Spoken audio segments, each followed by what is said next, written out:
3세트 21대 22에서 지민경 선수의 공격이 진행된 상황입니다. 여기서 공격은 아웃이 선언됐고 곧 이어서 터치넷 범실까지 선언됩니다.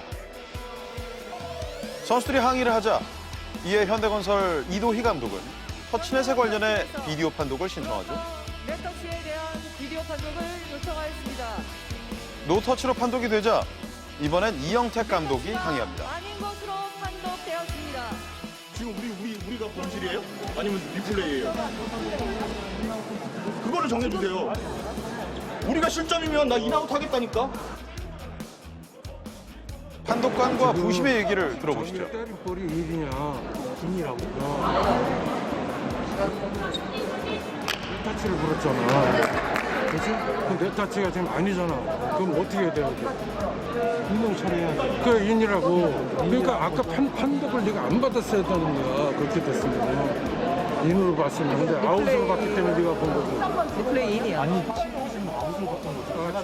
지금 인으로 나왔어. 터치넷 이후 진행된 공격이 추가 비디오 판독을 할 수 없는 상황에서 아웃이 아닌 인으로 들어왔다고 판단이 되며 득점으로 인정된 것입니다. 그러자 현대건설의 이도희 감독이 다시 나섭니다. 해도 중간에 심판이 중간에 끊었잖아요. 네터치라고 끊었잖아. 네터치라고 끊었으니까 그럼 리플레이여야지. 심판 시켜라니 아웃이었다고. 세이브 보인다고 그걸 세이브로 해주는 게 어딨어요? 심판 그럼 시켜라지. 그럼 심판 보지 말지. 이 판정으로 인해 경기는 약 13분간 중단됐습니다. 이제 주요 논점에 대해 정리해 보겠습니다. 터치넷 상황과 인아웃 상황은 순차적 상황인가, 동시 상황인가? 두 번째, 오심 방지를 위해 감독관 측에서 화면을 보고 판정을 도울 수 있는가? 두 가지 주요 논점을 갖고 두 분 해설위원과 얘기를 나눠보겠습니다.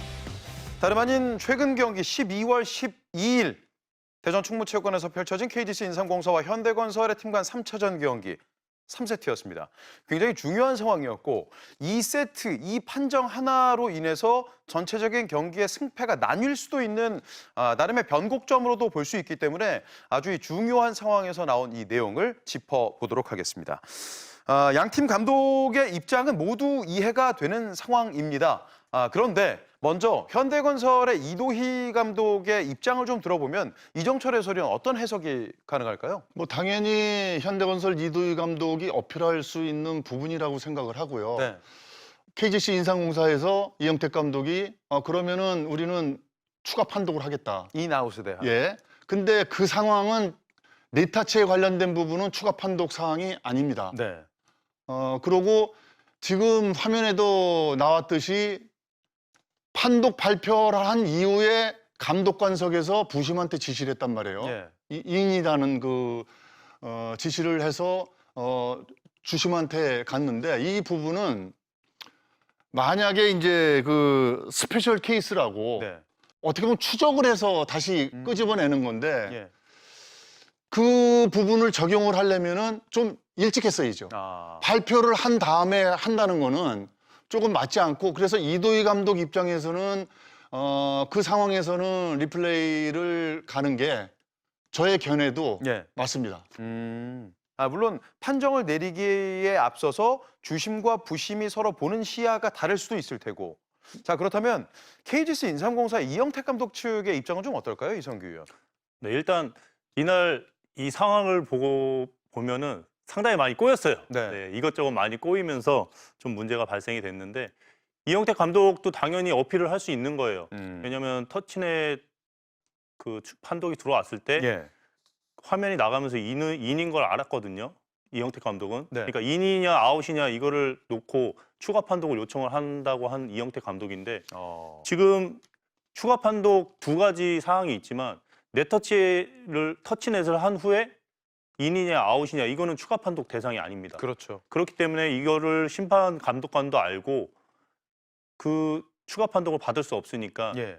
지금 스페셜 케이스로 그거를 번복을 했거든요. 그렇죠. 하지만 비디오 판독이 끝난 후에 번복은 있을 수가 없거든요. 예. 규정상.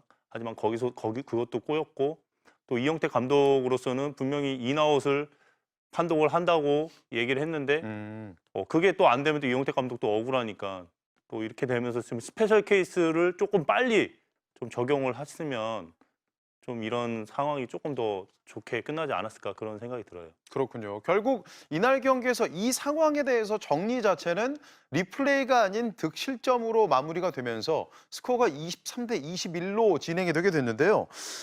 배구연맹에서 발표한 입장을 좀 먼저 살펴보도록 하겠습니다. 휘슬 이후 수비 측이 공을 살릴 여지가 있었다면 리플레이가 맞지만 이번 경우는 살릴 수 없다고 판단을 합니다.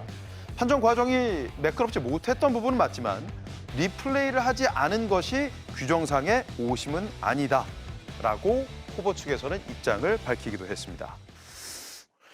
전반적으로 좀 운영에 있어서 상당히 좀 애매한 부분이 아쉬운 점이 있지 않았을까 싶기도 한데요. 어떠십니까? 그렇죠. 이제 코보에서 지금 제시하는 이 부분이 이제 스페셜 케이스의 내용인데 네. 이 부분이 이제 적용을 하려면은 판독 발표하기 전에 그게 이루어지든지 아니면 이렇게 애매할 때는 조금 요즘 이제 중요할 때 그 합의 판정을 많이 하지 않습니까? 그 부분이 좀 이루어졌다면은 어땠을까? 그런 좀 아쉬움이 있어요. 예. 그래서 실질적으로 어떤 과정이 그렇게 진행됐을 때는 리플레이로 갔으면은 네. 문제가 없었지 않나 이런 생각도 듭니다.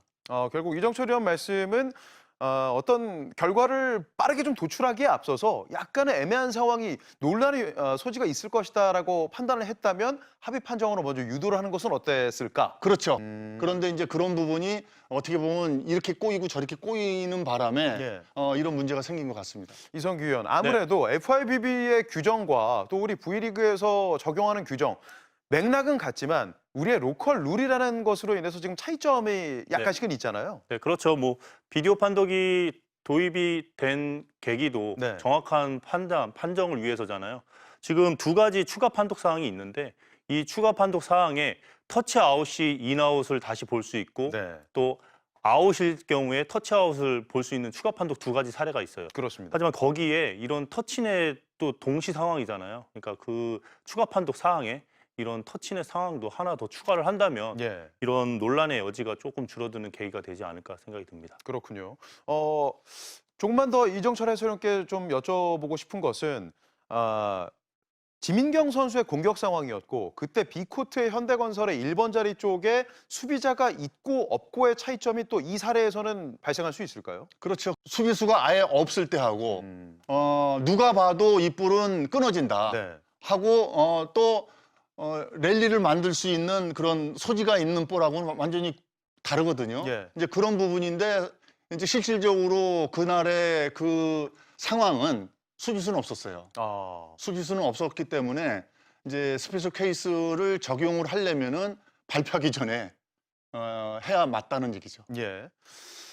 물론 경기마다 사람이 보는 이 판정, 심판들이 100% 정확한 판정을 내리면 좋겠으나 인간이 하는 일인 터라 때로는 잘못된 판정도 나오고 아쉬운 면도 나올 텐데 FIVB의 A급 심판들이라고 다 잘 보는 것이 아니라 우리 V리그 심판들이 객관적으로는 정말 잘 보는 심판들이 많거든요. 뭐 저도 국가대표 코치 감독을 사실 많이 한 편인데 네. 실질적으로 우리 배구연맹의 심판들이 뭐 여느 국제시합 심판들보다 네, 절대 안 떨어집니다. 그렇습니다. 뭐 잘 보고 또 이 건도 문제가 있었던 이 부분도 어떻게 보면은 아주 예민한 부분이 그냥 순간적으로 일어나기 때문에 그 순간의 판단이 어떻게 보면은 심판의 그 딱 맞아 떨어지는 그 판단이요. 예. 정말 쉽지 않거든요. 그런 부분이 틀림없이 있어요. 예.